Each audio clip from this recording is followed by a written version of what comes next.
호텔 이름 하나로 30억을 챙긴 대림 총수 일가가 공정위의 제재를 받고 이해욱 회장 등을 검찰에 고발하기로 했습니다.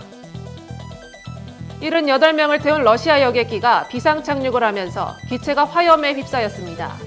이 사고로 41명이 사망한 것으로 전해졌습니다. 정부가 한시적으로 깎아주는 기름값 인하 폭이 내일부터 15%에서 7%로 절반가량 축소됩니다. 메디힐 챔피언십에서 김세영 선수가 연장까지 가는 접전 끝에 이정은을 꺾고 LPGA 개인 통산 8승을 거뒀습니다. 사단법인 라이프 오브 더 칠드런이 제주 소외계층 아동과 함께 봄 소풍을 지원한다고 밝혔습니다. 자세한 소식 잠시 후 뉴스에서 전해드리겠습니다. 안녕하십니까. 신동아 방송 뉴스 윤지영입니다. 총수 일가 소유 회사에 호텔 브랜드를 만들어주고 브랜드 수수료 수십억 원을 챙기게 해준 대림산업이 공정위의 제재를 받게 됐습니다. 공정위는 대림산업 등의 과징금을 물리고 대림산업과 이해욱 회장 등을 검찰에 고발하기로 했습니다. 대림산업은 지난 2013년 글래드라는 호텔 브랜드를 개발해 곧바로 A+D에 넘겨줬습니다. A+D는 2010년 총수 2세인 이해욱 씨와 이 씨의 아들인 이동훈 씨가 100% 출자한 회사입니다. 당시 이동훈 씨는 10대였습니다. A+D가 상표권을 얻은 뒤 여의도 글래드 호텔 등 대림 소유 호텔들이 글래드라는 브랜드를 달고 잇따라 문을 열었습니다. A+D는 지난해까지 이 호텔을 운영하는 대림산업 자회사인 오라관광으로부터 브랜드 수수료 등으로 31억 원을 받아 챙겼습니다. 공정위는 A+D가 호텔 운영 경험이 없고 브랜드 인프라도 못 갖춘 상태에서 수수료를 지나치게 많이 받았고 수수료 협상을 거래 당사자도 아닌 대림산업이 주도했다고 지적했습니다. 공정위는 대림산업에 과징금 4억여 원을 부과하고 과도한 수수료를 치러온 오라관광에도 과징금 7억여 원을 부과하기로 했습니다.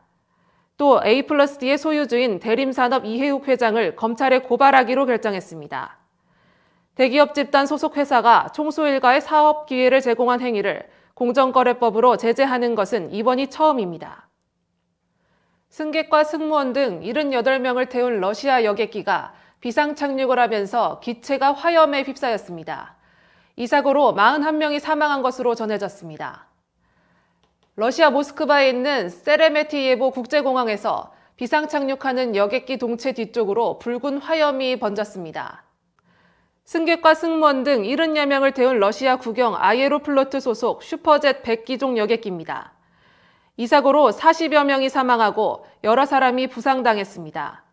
중상자가 많아서 사망자가 더 늘어날 수 있습니다. 이 여객기는 러시아 북서부 도시 무르만스크를 향해 이륙한 지 얼마 안 돼 이상이 감지돼 회항을 요청했습니다.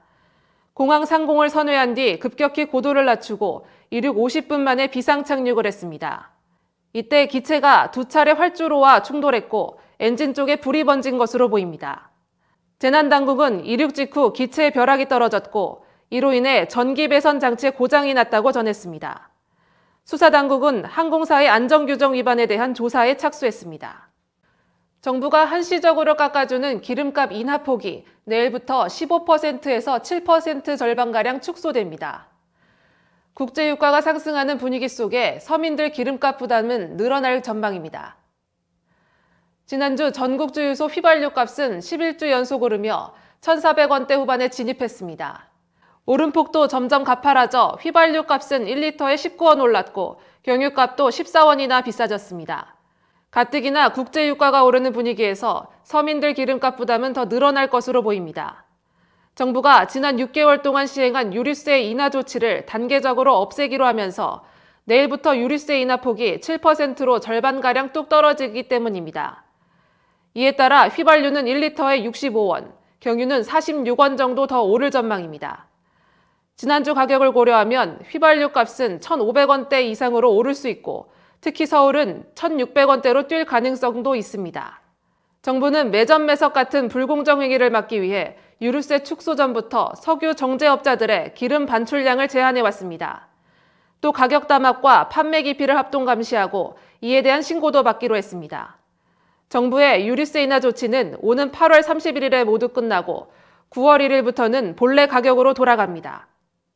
김세영 선수가 연장까지 가는 접전 끝에 LPGA 투어에서 개인 통산 8번째 우승을 차지했습니다.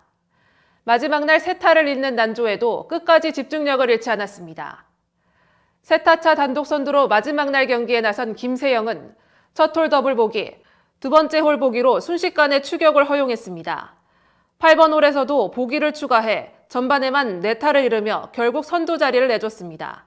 나란히 15번 홀 이글을 잡아낸 이정은과 영국의 브론테로가 7언더파 공동 선두로 먼저 경기를 마쳤습니다. 크게 흔들리며 무너지는 듯 했지만 김세영은 마지막까지 집중력을 잃지 않았습니다. 한타 차로 뒤지던 마지막 18번 홀에서 버디를 잡아내며 승부를 연장으로 끌고 갔습니다. 그리고 연장 첫 홀, 이정은과 로의 버디 퍼트가 잇따라 홀을 외면한 뒤 김세영은 마지막 1m짜리 버디 퍼트를 침착하게 홀컵으로 떨어뜨리며 힘겨운 승부의 마침표를 찍었습니다. 지난해 7월 이후 약 10달 만에 우승컵을 들어올리며 LPGA 개인 통산 8번째 우승을 차지했습니다.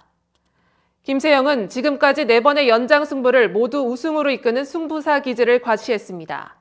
김세영의 우승으로 우리 선수들은 올해 LPGA 투어에서 6번의 우승을 합작했습니다. 올 시즌 신인왕을 노리는 이정은은 연장에서 짧은 버디 퍼트에 실패하며 데뷔 첫 우승 기회를 다음으로 미뤘습니다. 사단법인 라이프 오브 더 칠드런이 제주 소외계층아동과 함께 봄소풍을 진행했다고 밝혔습니다. 이번 봄소풍은 매년 소외된 국내 아동에게 여행을 통해 색다른 추억을 선물하는 희망여행의 사업 하나로 제주 이주민센터, 서귀포시 다문화가족 지원센터 등을 통해 아동 20여 명이 함께했습니다. 제주도는 소득 대비 생활비가 높은 지역으로 다문화 및 이주민 가정은 제주도에 살고 있지만 정작 관광 체험을 즐기지 못하는 경우가 많습니다. 이 점을 고려해 아동 대상 체험학습에 초점을 맞췄으며 실내 테마파크 다이내믹 메이즈, 아쿠아 플래넷 제주 등을 방문했습니다.